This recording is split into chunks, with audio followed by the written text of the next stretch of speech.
Outside Santa Rosa, New Mexico territory, 1877. Dust devils spun across alkali flats where nothing grew but mesquite and broken dreams. Inside this whiskey-soaked tomb of shattered tables and splintered chairs, gunmetal light filtered through bullet holes in the tin roof, painting shadows across Eleanor Webb's face, a face that should have been soft with youth, but had gone hard as the desert itself. She lowered the Winchester still smoking in her hands. 3 dead rustlers sprawled across the floor, men who'd come for Jack's head and the bounty it carried. Men who'd underestimated the saloon girl in the corner. "You got a problem staying alive, Brennan," Eleanor said, her voice like gravel and honey mixed together. Jack pressed a hand to his ribs where Colt Davidson's blade had kissed shallow. Blood seeped through his shirt, warm and insistent. He'd ridden 200 miles running from his past, only to find it waiting with loaded guns and murder in its eyes. "Seems I owe you," he managed, tasting copper on his tongue. "Seems you do." Eleanor stepped over a corpse, boots crunching on broken glass. 23 years old with whiskey-brown eyes that had seen too much and trusted too little. Her dress, faded calico, mended a dozen times, hung loose on a frame that hunger had whittled down to bone and grit. Jack straightened, despite the fire in his side. 6'2" of trail dust and regret, with a jaw cut from New Mexico bedrock and eyes the color of winter sky. Once, he'd been John Brennan III of the Boston Brennans, silk cravats and silver spoons and a future paved in gold. Then came the war. Then came the darkness.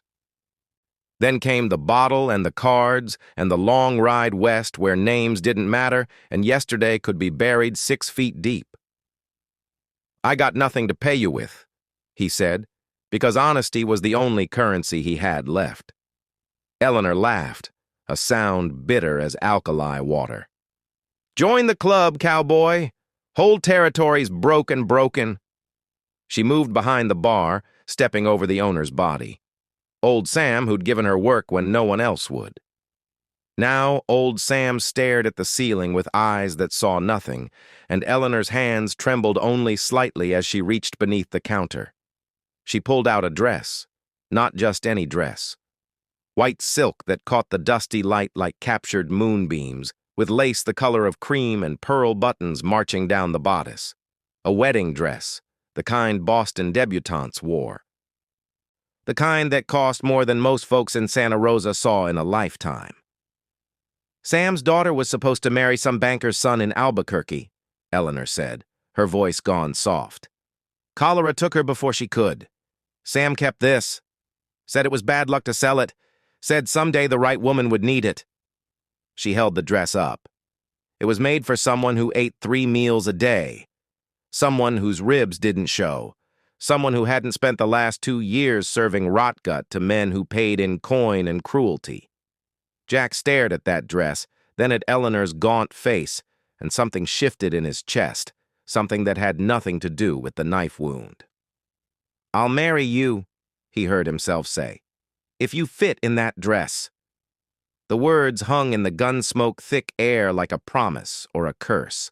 Eleanor's eyes went wide. "What? You heard me?" Jack stepped closer, ignoring the protest from his ribs. "You saved my life. I got nothing but a horse, a saddle, and a name I'm trying to outrun. But I can work. I can build. I got a claim up in the foothills. 60 acres of nothing but rocks and rattlesnakes, but it's mine, clear and legal." He pointed at the dress with a hand that had killed 6 men but had never struck a woman, never would. "You fit in that dress. Healthy fit, not starving fit, and I'll marry you. We'll work that claim together. Cattle, maybe. Horses. Something honest." His voice dropped lower, rough as wind through canyon stone. "Something clean." Eleanor clutched the silk like it might burn her. "You're touched by the sun, Brennan. Men don't marry saloon girls, not decent men." "I ain't decent." The words came hard and true. "I'm a drunk who killed men for money and ran when the law came calling. But I'm trying to be better. And you?" He met her eyes, held them. You're already better than this whole damn town deserves." Outside, horses approached. The law, probably, drawn by gunfire. Eleanor looked at the dress, then at Jack, then at old Sam's body cooling on the floor. She'd come to New Mexico territory chasing the same fool's dream as everyone else. Something better, something more. Instead, she'd found hunger and hard men and days that blurred into each other like watercolors in rain. But this dress, this impossible, beautiful, ridiculous dress. "6 months," she said. "You got 6 months to get me healthy enough to wear that dress proper, and if I fit—" "I'll marry you," Jack finished. "Before God and man and anyone else who wants to watch." She extended her hand, calloused, scarred, strong. He took it. Outside, the law was coming, but inside the wreckage of the Silver Star Saloon, between the bodies of dead men and broken furniture, 2 people made a wager that sounded crazy and felt like hope. 5 months later, autumn painted the foothills in amber and rust. Jack's 60 acres didn't look like nothing anymore.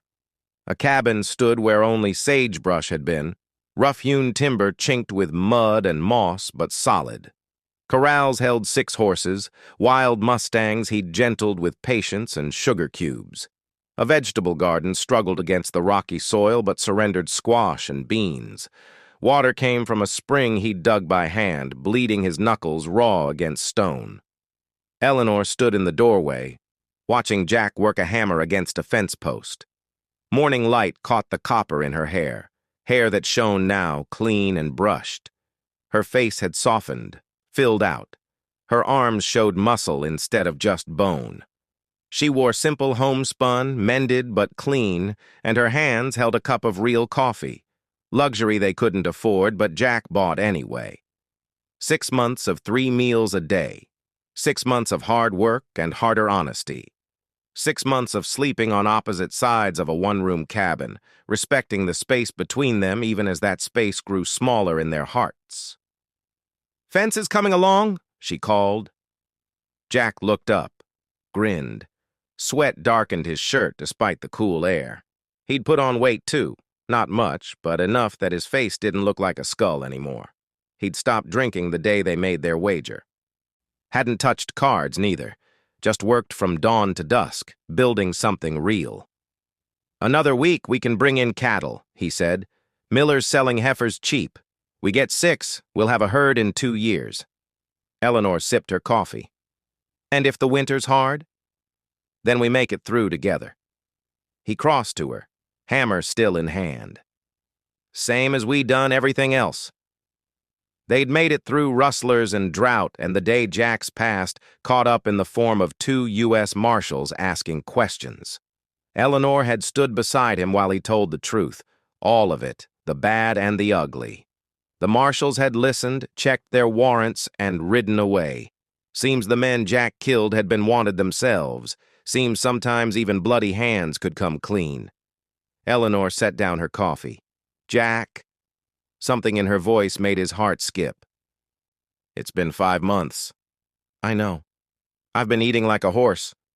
"I noticed." He smiled. "You look good, Ellie. Healthy." She'd asked him to call her Ellie 3 months back, one night after they'd lost a horse to colic and cried together in the dark. Ellie, not Eleanor. Eleanor was the saloon girl in Santa Rosa. Ellie was the woman building a life in these foothills. "I want to try it on," she said quietly. "The dress." Jack's hammer fell from suddenly nerveless fingers. The white silk hung in their cabin's only closet, wrapped in muslin to keep the dust away. Neither of them had mentioned it in weeks, but it hung there like a promise or a test. "You sure?" His voice came out rougher than he meant. 6 months, you said? Got 1 more to go, but... She met his eyes. "I want to know. Need to know." They went inside together. Jack retrieved the dress while Ellie waited, hands clasped, breathing steady but quick.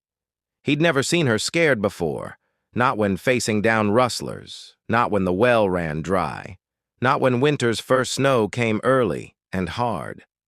but she was scared now. He handed her the silk. Their fingers touched.